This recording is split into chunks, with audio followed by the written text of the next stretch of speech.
Okay. Hi, everyone. This is Suchitra Bhosle, and I'm really honored to be here and to have a candid chat with all of you. I know have had a lot of interest from students over the past few years, wanting to know my process about how I create paintings, especially my interior scapes. And that's what the workshop day after is going to be on. Certainly, it's going to be sharing all my knowledge essentially and explaining the process of how I capture the mood and the light and the ambience of interior scape. And I think that's one of my favorite subject matter these days. So I've been really playing around a lot with light and shadow and compositional designs. So yeah, so I guess Keith, you're going to moderate and get the questions because I can't seem to see any questions, correct? Yeah. So right now we don't have any questions, and then just kind of give you guys a little bit background on why we're doing this today. So I think it was yesterday or the other day, we were just kind of talking, right? And then you saw that painting I did, and just kind of give me some advice, and I just felt like this is really good advice. We should share with everybody because a lot of us, or even most of us, we spend a lot of time studying under a specific mentor or many mentors, and of course we always want to learn as much as we can to master their techniques, or even sometimes I went through the same thing. I wanted to paint just like my mentor, right? But as a professional artist, at one point you have to somehow break free from your mentor and then starting to kind of refine those techniques, and then eventually you want to find your own voice, right? Create your own style. So you're not always kind of like a mini Richard Smith or a mini Sargent or mini whatever your mentor is.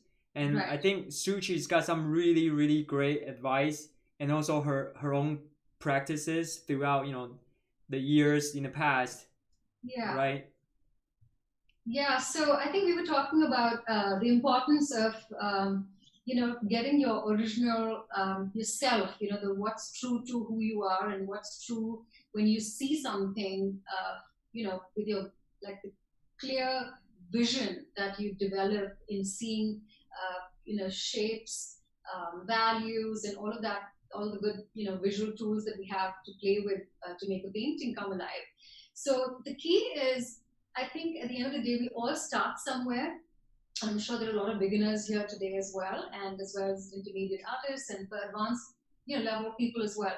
I think the biggest mistake that I think I realized soon enough is when I was taking workshops initially, and I was new to this whole thing, and it was me exploring how to even put down paint. I didn't even know how to draw. I mean, I was so novice, right? So for me, it was all about learning from everyone and getting excited. But then I soon realized that the more you sort of watch other people and not sort of go off on your own and paint, the earlier you do that, I think it's good for you. I mean, it's good to take the knowledge, but at some point, when you are in front of your canvas, you have to respond to what you are seeing in the present moment. Being completely, just like this, all the world stops for you. You have no memory of John Singer Sargent or Soroya. I mean, Sargent was, one of the biggest fans of Sargent's paintings, right? But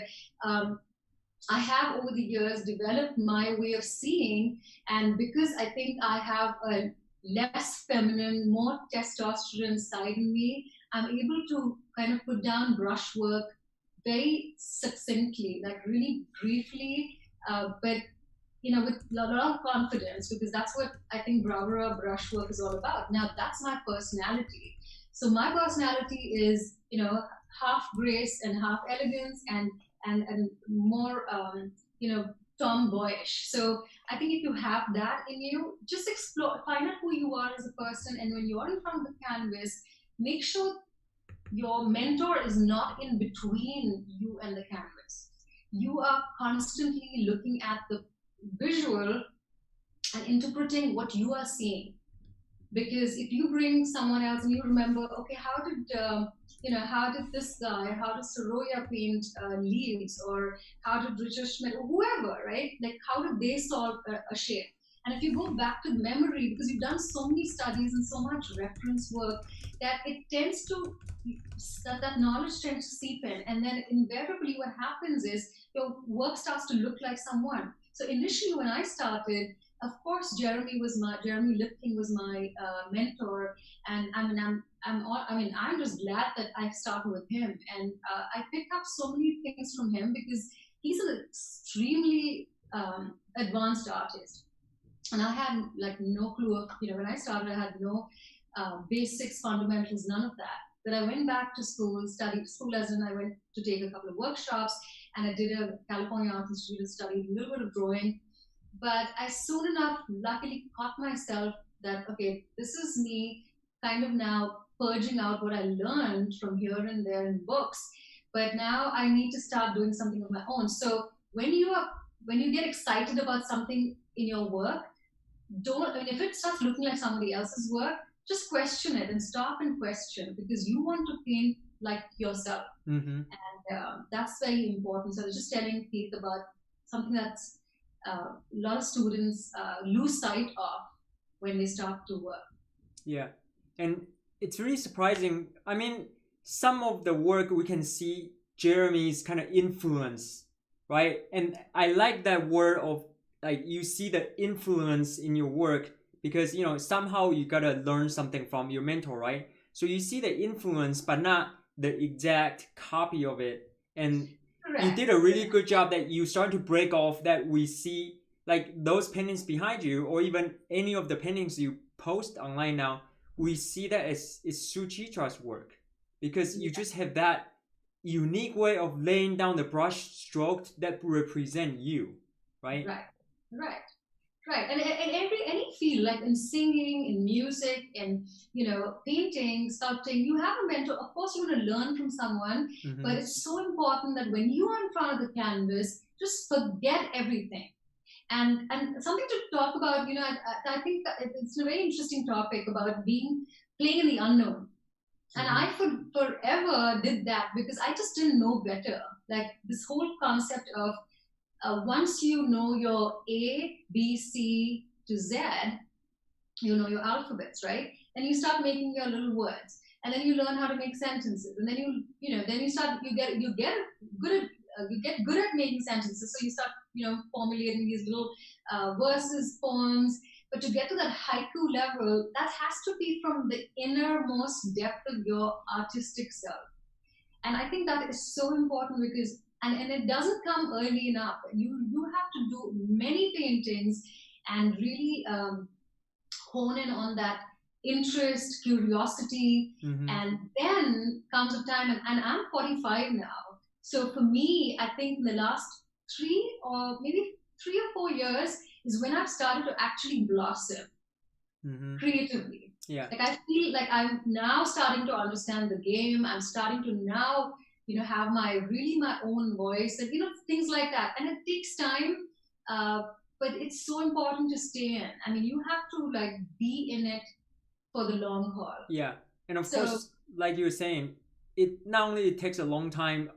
A lot of these kind of like finding your voice, it has to come from your understanding of the very basic fundamentals because you are really juggling a few basic things, drawing, shapes, value, color, edges. Yes. And then, of course, composition. Tools, like yes. really basic, super basic things like your piano, just that many keys, that many notes, right? And if you are able to play those notes really well with eyes closed, you know where your keys are, then you can start to compose. And then as you compose, like you were saying, who you are is going to come through your pen brushes or your fingers. No matter what, right? No matter what. Even if you don't want it, it's going to come through. It's just the identity. Just the nature of it. But the key important thing is for life, do not just look up to your mentors and just keep figuring out how they solve. You got to just let go and play in the unknown. Because in the unknown, when I say in the unknown, that means it literally is coming to the easel being completely empty. You just empty yourself of all that you know, everything, just throw everything out of the window and just stand there really blank, like you completely surrender and you look at what it is. And before you know it, you start seeing shapes, you start seeing color, tiles and puzzle pieces of things. And then you just start playing in that. You start like right now, currently, Keith, what I'm trying to do is really start from like a small shape and build from anywhere. Like the challenge, like, and that's another thing. Like throw challenges at yourself, and try to see how you can get past challenges. Because if you try to make it safe and be in a fearful state and always paint the same things and only always paint the same size, you're not pushing yourself. Yeah. So I don't know how many viewers are in their 40s. Not sure, but if there's more younger people, more power to you guys. Because when I was in my like 30s, I started when I was 30, and my entire decade of 30s, I was very, I was really a fearless, much more fearless than I am today. And today, I have to actually remind myself of who I am, because as every 10 years, you say we change in the way of everything, right? Yeah, mentally, right? Sorry, you saying something, Keith? Oh, I said, like what you're saying. Every year, our mental stage is going to change as we grow. Yeah, and then another thing, the other day you were saying is, like we have all these tools, but then the way we see, say, a shape, the way we see the value, the way we see colors, because some green may look greener to some people than the other, or for you, it looks more like green yellow rather than pure green. Our brain, how we see things, that's how we translate it. So even though we have the same knowledge from our mentors, we learn all the skills that they try to teach us, but when you see the subject that you're trying to capture, your brain is doing that digesting. It's trying to tell you something, and you just gotta follow your own brain, your own heart to say, hey, if I feel like this shape is like, I feel like I want to exaggerate that seems like my song, then like Suchitra is saying, let it go, let it come through and just be you, instead of saying, what would my mentor do in this shape? Like at one point you just gotta let go. Basically, just don't bring anyone in between your seeing. So it's just you and the canvas. And don't doubt what you're seeing. The way you see it, put it down. That's it. It's actually so simple as that. But I think most of us we carry so much baggage with us, and we're constantly, getting distracted. And exactly, I mean, trying to copy someone or trying to do a master copy. Now, I don't know what your take on master copies are, Keith, but I feel they need to be done right. Like the whole value of copying masters. Like I've done maybe, like maybe 2 or 3 like of Sargent paintings exclusively, just to figure them out way back. And I really, I realized that it's like a crutch. Yeah.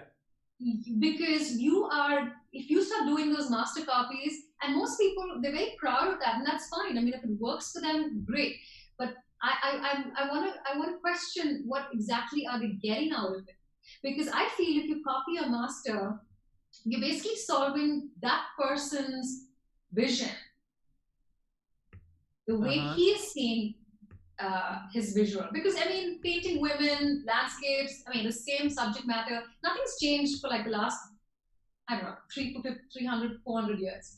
So we're not painting anything crazy new. It's all the same representational or abstract. It's pretty much the movements have come and gone, but the subject matter always remains the same. So you pretty much painted the same thing in different ways. So it's easy to sort of reference back and see how someone else solved it and whatever they've done, and you try to copy it. They say, right, master copies are great for, understanding. That's fine, as long as you're just figuring out how it was broken down or how it was approached. But I think too much of doing that, again, the same concept gets that filter right in between you and your painting experience. Yeah, it's more like. Does that make sense? Yeah. It totally makes sense, because you want to approach master painting process. Like it's really about the process, right? That process to help you to learn a specific technique or how they handle things, but still, you can't see how Sargent sees things, right? He's purely putting down what he sees things, what he translates things in his own language, Right. and you just come in after to pretend that you kind of understand what he's putting down there. And as you are doing that, yes, you gain a lot of techniques, how he handles his values, how he simplifies shapes and all that. But then after that, you got to move on to start seeing your subjects from your own standpoint. Is that what you're saying? Absolutely. Yeah. Okay, we got a great question over here, especially when we talk about earlier, when we talk about, say, you are acquiring these skills, right? So when you're learning this visual language with a mentor, when do you realize that you have acquired enough, and that's the key word here, enough skills that now it's fine to begin working on your own? Because everybody, I'm sure most of you feel like, and I feel the same way too, just kind of like, I'm not good enough, I need to acquire more skills, and then they just kind of prolong the process, right? So do you have any good tips on that? I mean, just speaking from my experience, I think it differs from people to people, but I think it's all about self-assurance, Keith, and just being confident with your taste and understanding that if you've got the basic fundamentals like down right, then it's time to just go out and experiment. Just play on your own for a few, like months, years, whatever it takes. But I think you know it. You know it when you've had enough. Like you get saturated because there's so much that is being thrown out, and then you're trying to like juggle, right? Because you're trying to figure out, okay, this is what comes before that, or this is after that. But like when I said play in the unknown and just let it go, like I don't know that, but naturally for me today, I am doing more of it. I was already at that like level of not really knowing what I was doing, but I would spend like umpteen amount of hours. Like I have so much patience when it comes to painting because I love it. So first of all, I think go on your own and experiment with whatever little you've learned. Do little exercises, see how they're coming together. If you feel like your work is not getting across to the next level, then go ahead and again, read up or take another workshop. But I think you just have to recognize that within yourself and say, you know what, now I think I'm confident about what I know, and let me at least try to, because you'll never stop learning. Like I'm not going to stop learning, right? You're always constantly opening books. Everyone has their different ways of doing it. Yeah. So either you take workshops, videos, whatever sign-ups, or you just read. I read philosophical books, and actually I've learned so much due to yoga and philosophy, just understanding the parallels between painting and being, and a lot of philosophy. So I think you just know it when you have had enough. Yeah. I think that's you just have to be in tune with yourself, Keith. And that's really, I think, the biggest advice is, I think, just really knowing yourself.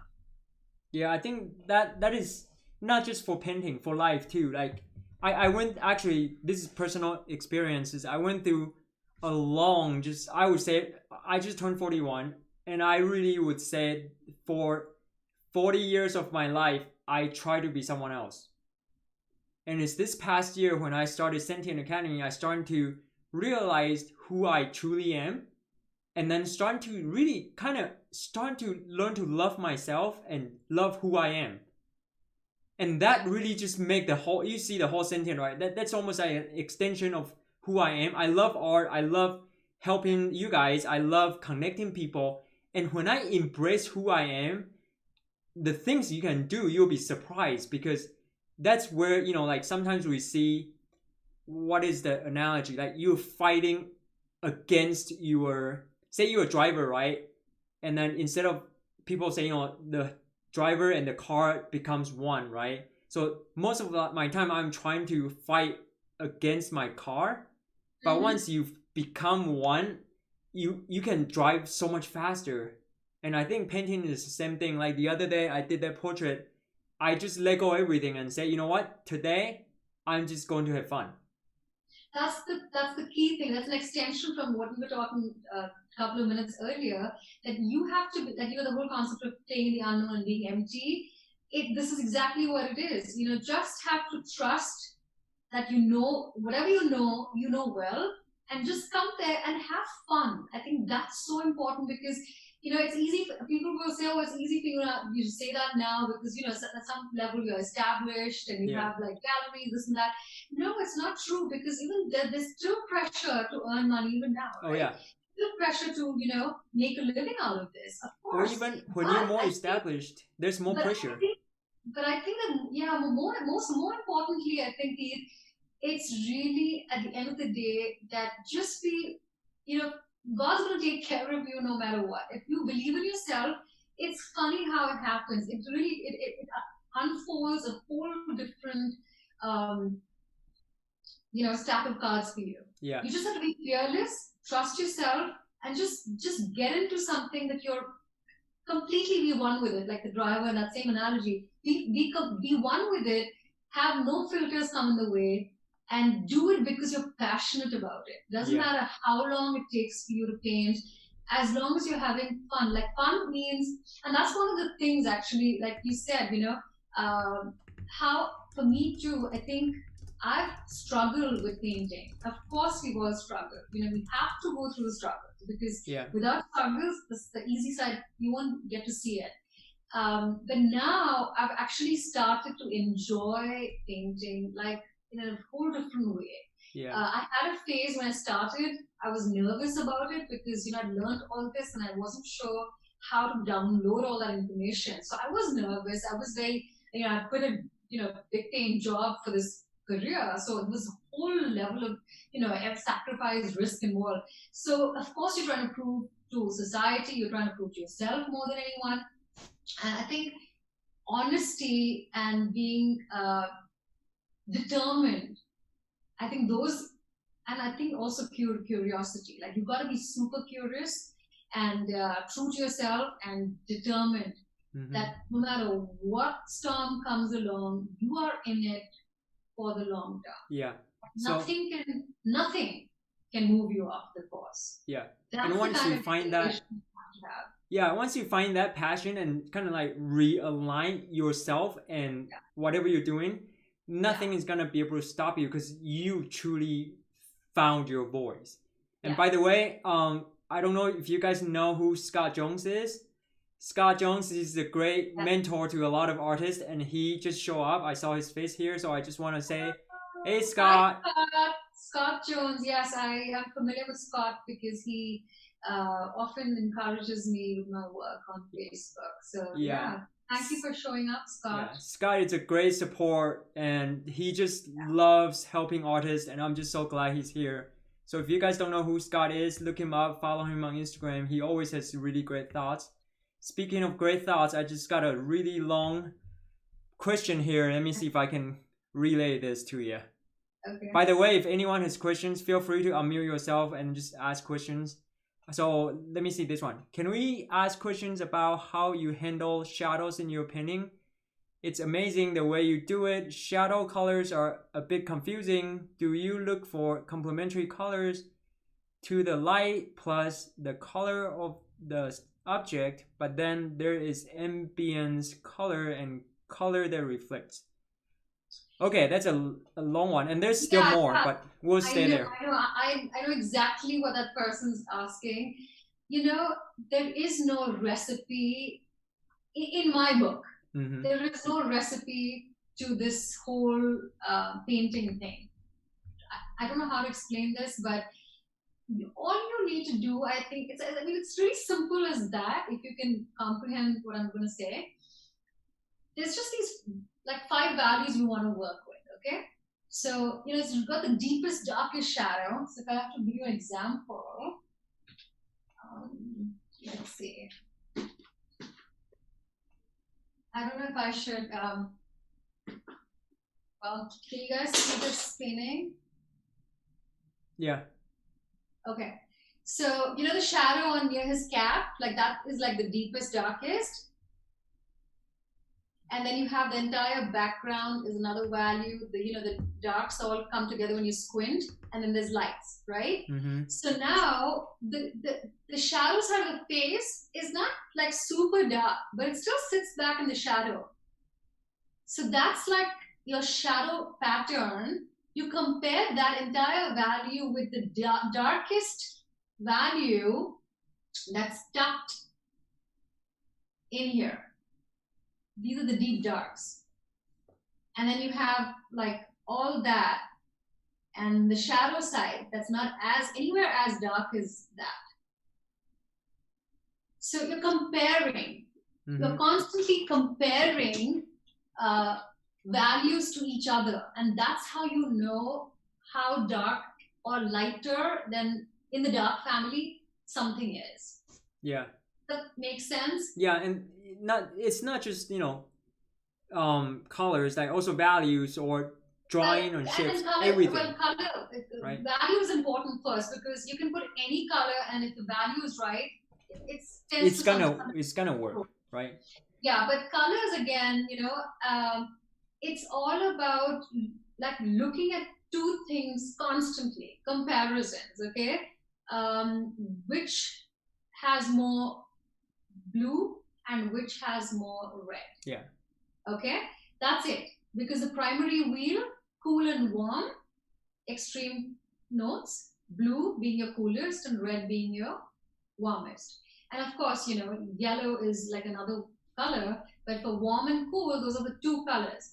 And we always look for every patch of color that we see. So your question, the easiest, there's no recipe, but if I have to really give you a pointer, for next time you're in front of a visual, look at the deepest dark, and then look at the next dark that's slightly lighter than that, and then look at those two as pieces of paint, like puzzle pieces. When you puzzles, how games puzzles are? Yeah. So you put up those puzzles, and you gotta like stick, right, to make this big picture. So look at them as two puzzle pieces of two different swatches of color notes. Like when you go to like a fabric store with your I don't know, blouse or whatever to match colors, you take swatches and they give you swatches of colors, and when you put those two swatches down, you say, oh, this is too gray and this is too bright, right? So why are you saying that? Because something looks cooler and something looks warmer or whatever, it has a little more red and something. So that's the way you look at color. Forget that it's a cap, it's a hand, it's a nail in shadow. Forget what it is. Just look at it as two shapes comparing each other. And that's the only thing. That's why I think when I say empty, I mean just forget everything and just look at everything as just shapes of color. Yeah. And a thought come to my mind is, when you are comparing, man, it escaped me. Comparison of colors? Yeah, just the question from that student was about. Okay, I got it now. I'm starting to get old, all the things you all the things you put on your canvas by itself, it doesn't mean anything. It has to be with something else. So say today, if you put in green, if you put in red next to it, that green is actually cooler, right? So it's all about comparison. Like when you put something down, it's all relative to what's next. Yeah, it's relative, like, right? So that's why there's no recipe. You understand? Like this is to the questioner.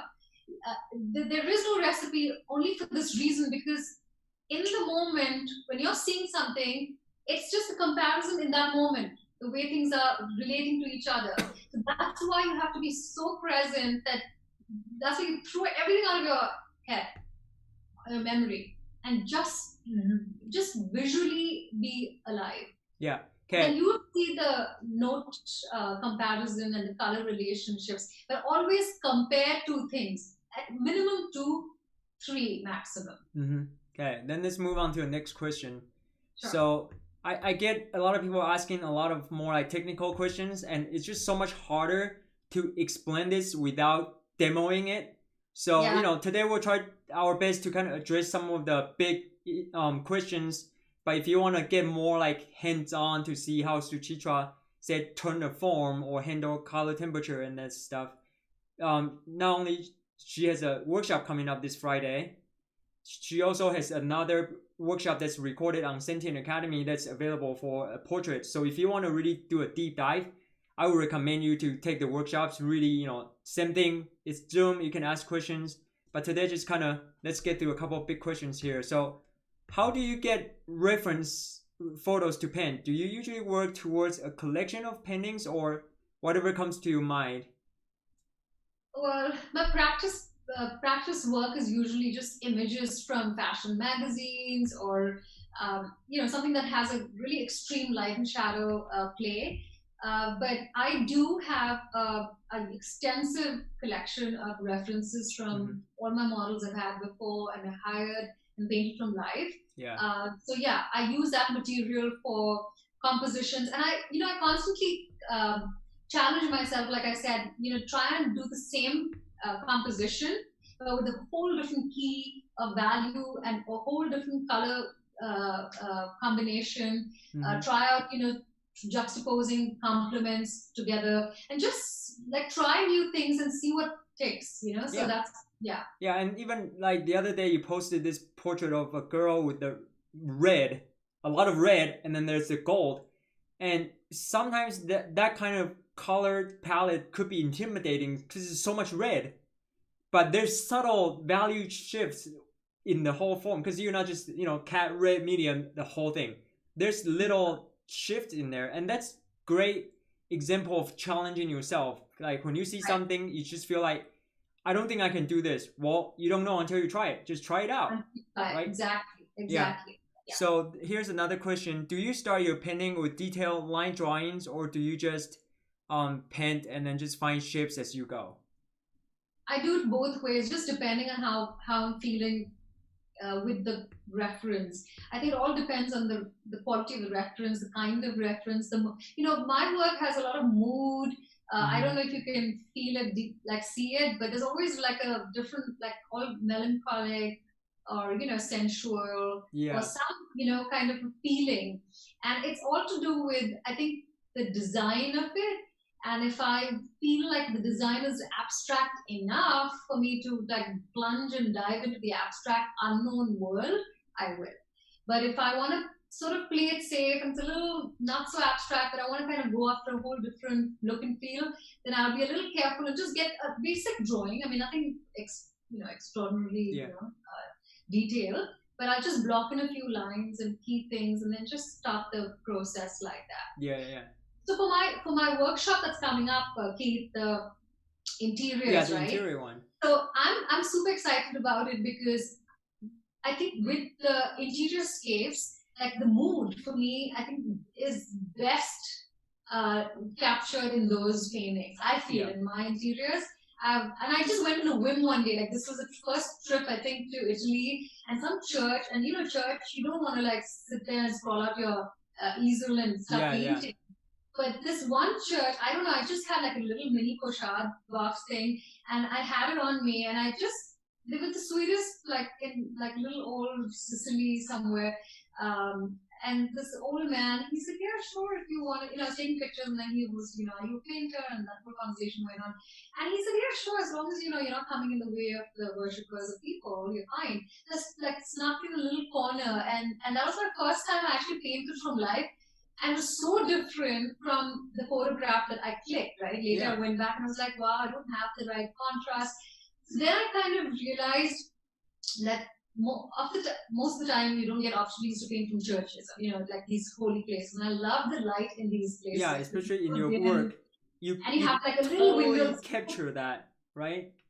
Yeah, but it's just so interesting. We can't do it on location so often. So then I kind of figured out the discrepancy there was between us seeing in life and the actual photograph the way it was capturing. So somewhere in between is where I married Okay.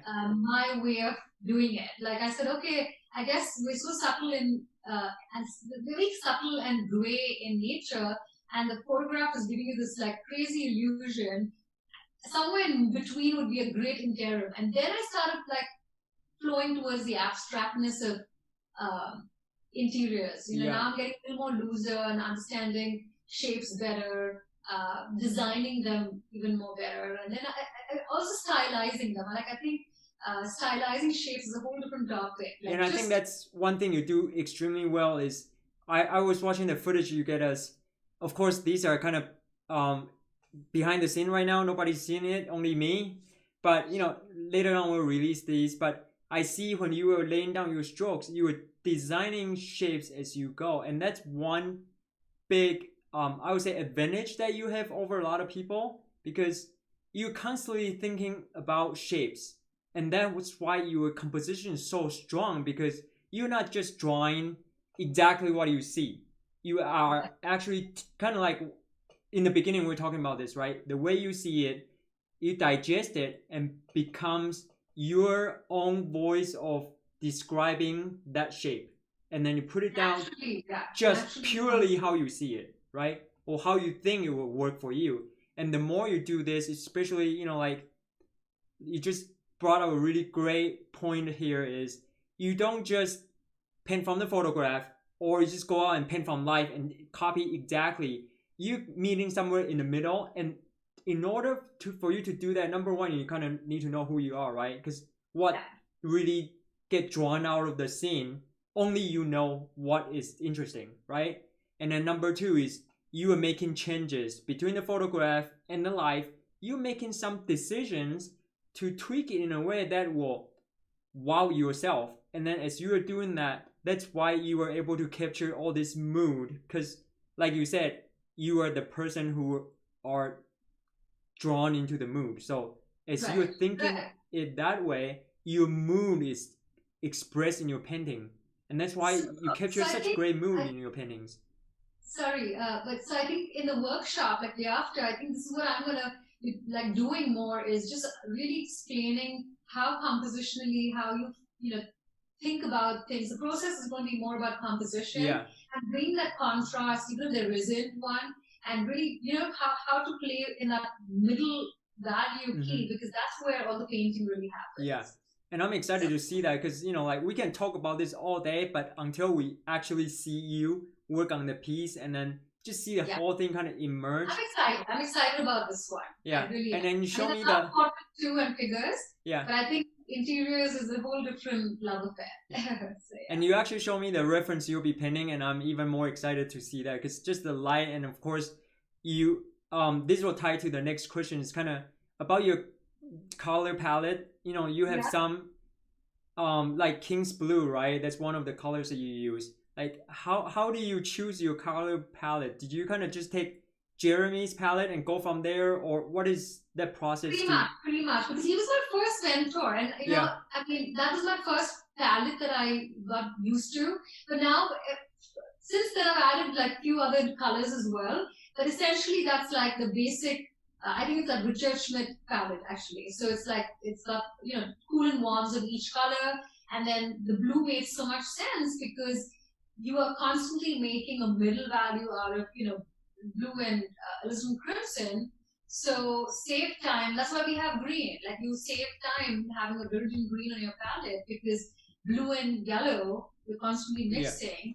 Then this is easier to go to color. So King's Blue is also one of those go-to for values. Yeah. It really helps with cooling the color down. Yeah. So that made a lot of sense. That's something great that I picked up from him. I've introduced there's another color that I really like, and it's a green. It's by M.H. Graham, I think.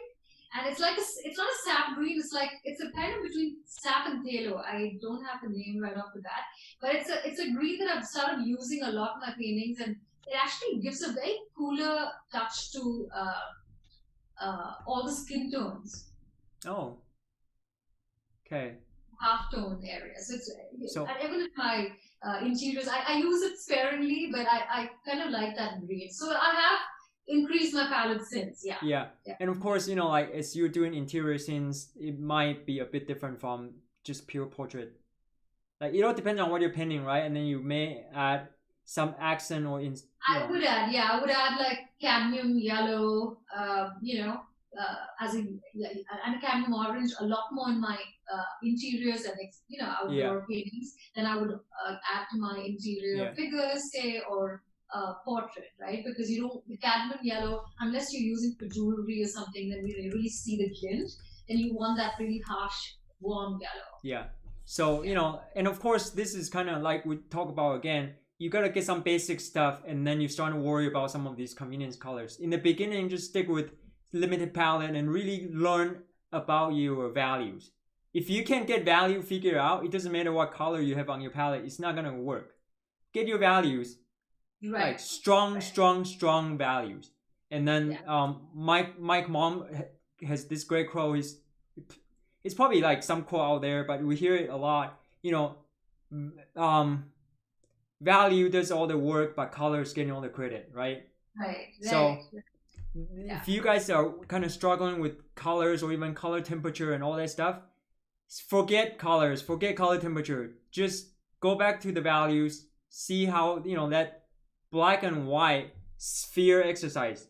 Do that. If you're able to turn form with black and white, then you can talk about how to do it in color. But if you can't even get the basic form to turn with just black and white values, then you are kind of facing a bigger problem there than the color itself.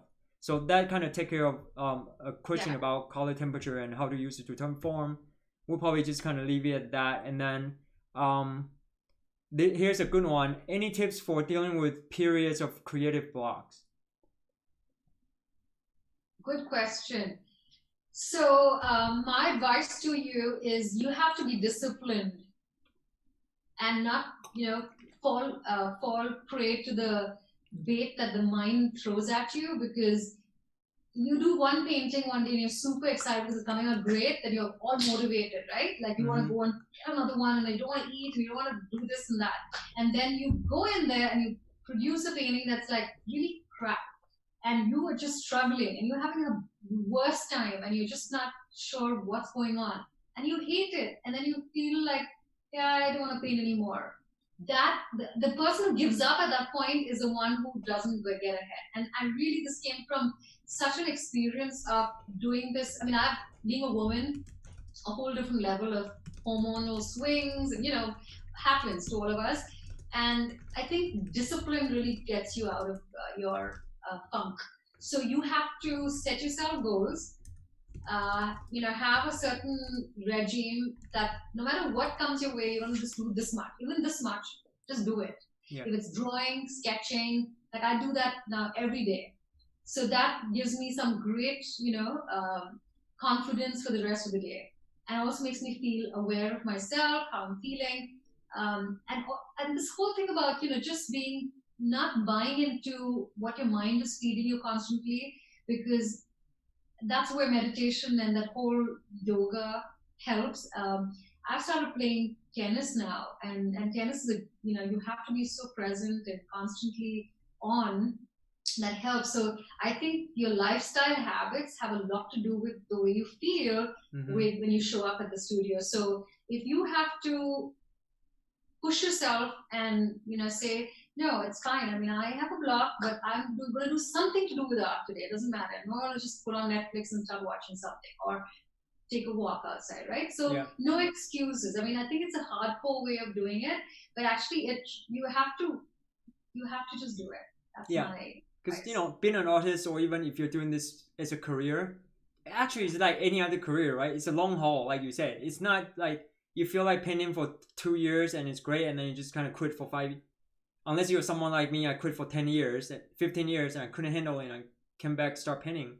But if you want to do this as a career, you just gotta keep going at it and just and also like in the Bhagavad Gita, in Indian mythology, we really believe in the fact that it's called karma yoga. It's basically working something so diligently without any fruits of labor or expectations. I think it's so important to have that mental grasp on your work. Like, why are you doing this? Why are you an artist? Why are you painting?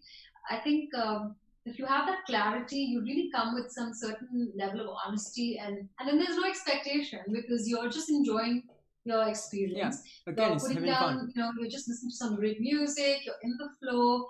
You don't care if it's coming out bad. Like, just don't be judgmental of your work. And I think that for me has really helped me get out of these phases where I feel like self-doubt. Yeah, initially you have all those feelings, but the person who gives up pretty much is out of the race.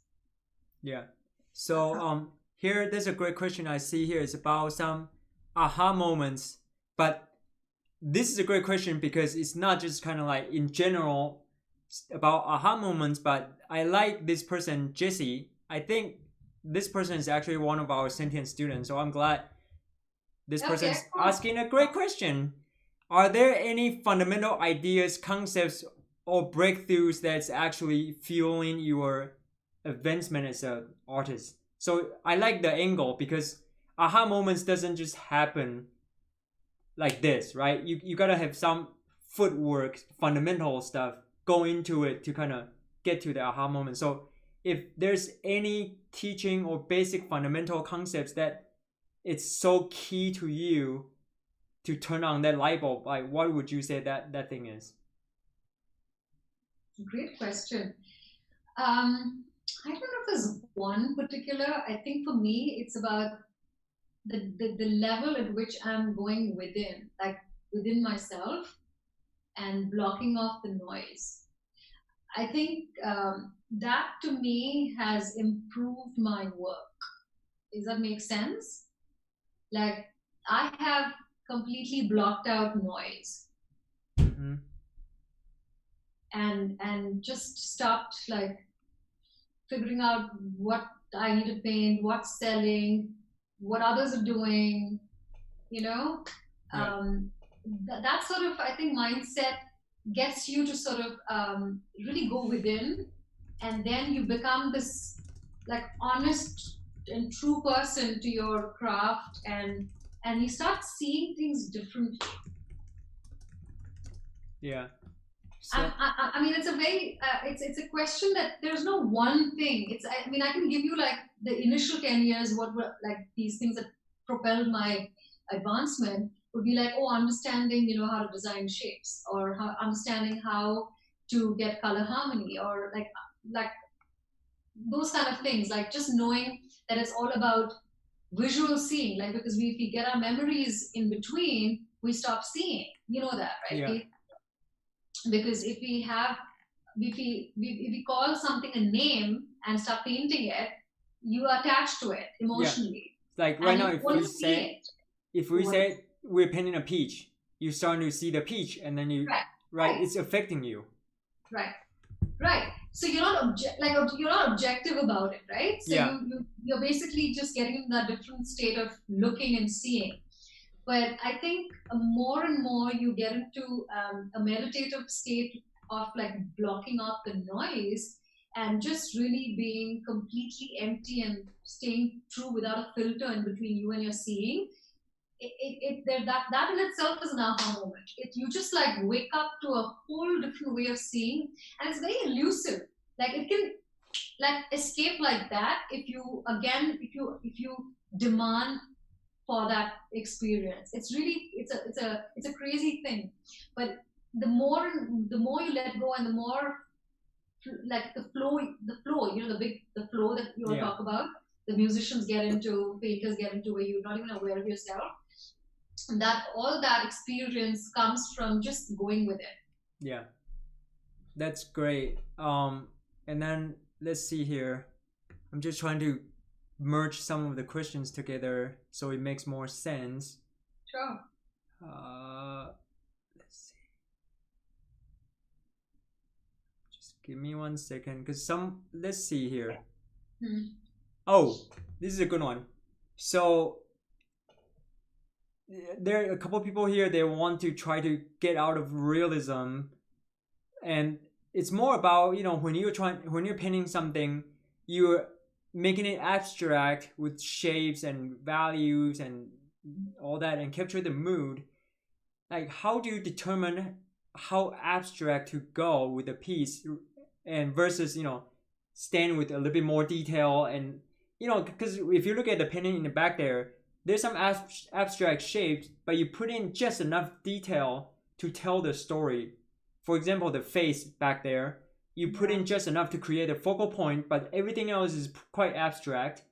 So Yeah. I mean, there's some level of experience, but at the same time, in the process, how do you determine when to stop or when to push it? It's your vision. Like when you look at a reference or the model, what is it that moves you? Like you have to decide. Like you have to know that. That's why it's important not to be confused. Like the moment something spurs your interest, like why do you get excited about that image, right? Mm-hmm. First, identify that. The moment you identify that, then it's like easy because is it the gesture? Is it the color harmony? Is it what exactly is it that is excited you about the image? Once you know that, then you're gonna be focused on that, right? It's the same thing like any other like activity. Like you wanna cook something and if it's a theme meal, then you know exactly what ingredients you need. You just know where to go with it. But if you have no game plan and if it's like you're not really excited, everything's exciting you, then you're gonna paint the heck out of everything. Yeah. So it's all about like picking one thing and really like honing on that. Also the visual, like when you start to develop a way of seeing, initially it's hard because you're seeing everything with an association of name to it, right? So it's very hard to see everything as just pure shapes. Yeah. But when you start developing the way of seeing where some shapes become more dominant and some shapes are less, either it's the visual, your vision it becomes like that, or you intentionally decide that, okay, I want this to be about the person's face. Like this painting back here, if you can see, I don't know how tiny Yeah. screen, but like that whole shape, like this whole abstraction, this whole organic shape, it is all about that. The face is completely in shadow. You can't even see who she is. But it's just the light shapes that I wanted to, celebrate. So then you kind of decide. So once I decided that, no matter how much detail I was seeing in the shadow, I obliterated it. Mm-hmm. Does that make sense? Yeah. Totally. Just that's kind of again, be true to yourself, because when you see, even with the life model, you see a model, this model is gonna give you something that's different from the other person. Right. Everybody react differently to the model, and you just gotta be true to yourself and look at it and say, all right, when I see that, what really makes me excited about painting this model? Is it the hair? Is it the eyes? Is it the shoulder? Find that, and then that's what you were saying. Like, go through that process, just explain, right? Yeah, just have to identify that and wonder why you're excited about you want to paint, but like ask yourself, why am I excited here again? Oh, okay, it's the color combination. Okay, great. Like then let the painting like scream color. Let the harmony come out. Let the painting be all about the color interest, and not about something else which is not your primary interest that you start with. Like the other day, I painted that guy. When Kai sent me the reference photo, when I saw it, I was like, boom, I'm painting that one, because I was so excited. The hair, the glasses, just the attitude of it. And that excitement will actually carry you through the painting, and it will be a successful one because you've had that initial, that hunger. You want to paint it. Yes. So if you start painting and if you're not excited, don't even bother touching your canvas. Yeah. I sometimes spend like a couple of days before I actually really get excited about something. Because sometimes I feel like I'm excited, but I like kind of linger on and make sure what am I going to say about this? Why am I even wanting to paint this? And it's amazing how when you have this like internal dialogue with yourself, you actually tend to start to see what it is about the painting that you want to celebrate. What is it that you really want to, talk about? And more you do this, it becomes easier, and that's why now you're seeing my painting being a little abstract here, a little more representation there. Just this whole beautiful balance of lost and found, and that comes from that whole understanding. Yeah, and of course that kind of tie into the next question is, when you're painting from life, kind of like the note taking process, right? Like you can either drawing, oil sketches, or just written notes, you are capturing that moment of mood or a facial feature or accessory, whatever it is. When you are capturing that and taking that note, you like, what is your process of capturing that quickly so you kind of stay on focus instead of kind of, we always get carried away and start rendering the eyes and start over rendering something else, and you lose sight of what you actually wanting to paint. Yeah, I think it's all about being empty. Yeah.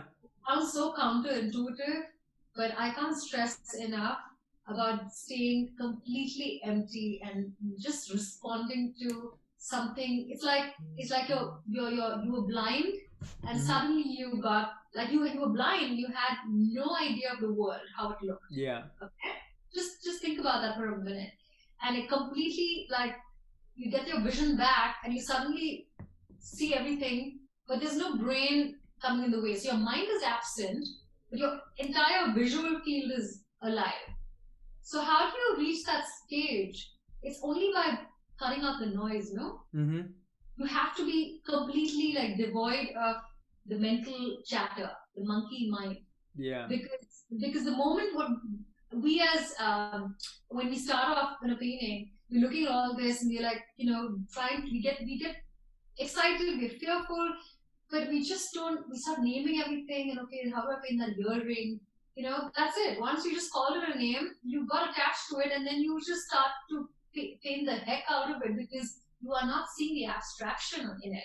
And Mm. the abstraction way of seeing is only when you're empty and you just come there in that moment. What you see is what you put down. You gotta trust that vision. Yeah. You cannot second guess what's going on. Yeah. And that's why when you see me painting, Keith, you told me this a couple of times that I take I take a good amount of time and I just very deliberately put it down. Yeah. I love that.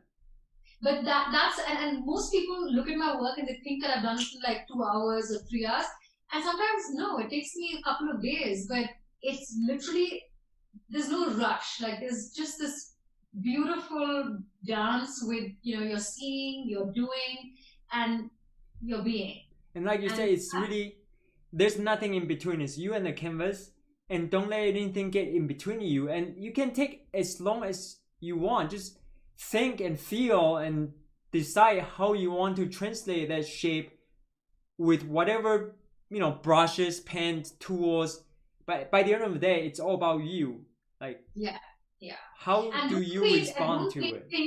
and don't paint things just because someone else is painting those things. Yeah. Just paint what you love. Like I love elegance. I don't know Yeah. what it is, but I love beauty and elegance. So any design that's elegant looking, I'm all over it. Yeah. Like that's just who I am. And So that my comes through though, personality is that. right? That comes through your work because you're true to yourself.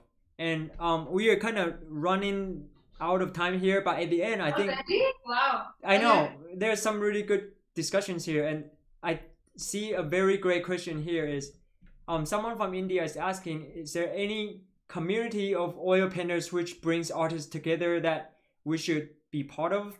Because he's saying, oil painters of America is awesome, and I agree, it's super great. But at the same time, by the name of it, of America, right? So it looks like Indians can be part of it, I guess. And then I have the same question because I came from Taiwan, right? There's a lot of artists in Taiwan. So is there any great community? And of course, my first thought is, our sentient community because that's why we're here today because we like to share. So, is there any other ones you can think of? Well, I can't stress enough. I think and not to plug you in or push for Sentient, but I think Sentient Academy has like this huge plethora of instructional videos from like fundamentals for a beginner. And that's what I like about you guys. I think that the key, the reason I'm with you guys, I think, is because you're kind of giving back in a way from not just like the basic fundamentals to artists, but like beginners, but also like extensive courses. So you can get invested in a long-term, program if you want to. And if you don't have the patience to do all like 10 whatever weeks, then you can just do these, quick little, workshops. And that's I think the fact that you have an option, it just gives you a lot of knowledge and different ways to cover. And but apart from communities, is the questioner asking about the community in India or in America? I guess it's kind of like, well, you're here now, so if there's any in India that you know of, maybe you can mention. Well, I've heard of a portrait artist group. The Bombay Art Society, I think, has a portrait artist group, and that's like only I think portraiture, and that's in Mumbai.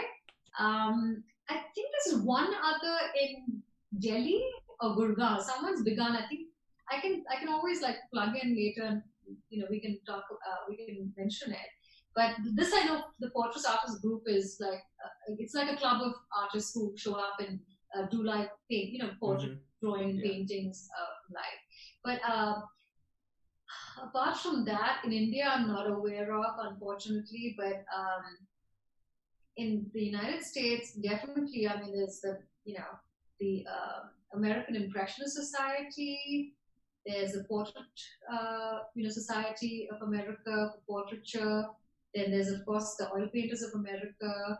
I think these are the big ones, right? And yeah, I think pretty much. And there's a renew. What is that? I forget the one for realism, art renewal, right? Oh yeah, art renewal center or something. Yeah, Yeah. ARC. Yeah. So, That's anyways, there are a lot of groups, actually, and if yeah. you're looking for more like local groups, check Facebook because usually there are a lot of people forming Facebook local groups. They will help a Yes. lot too.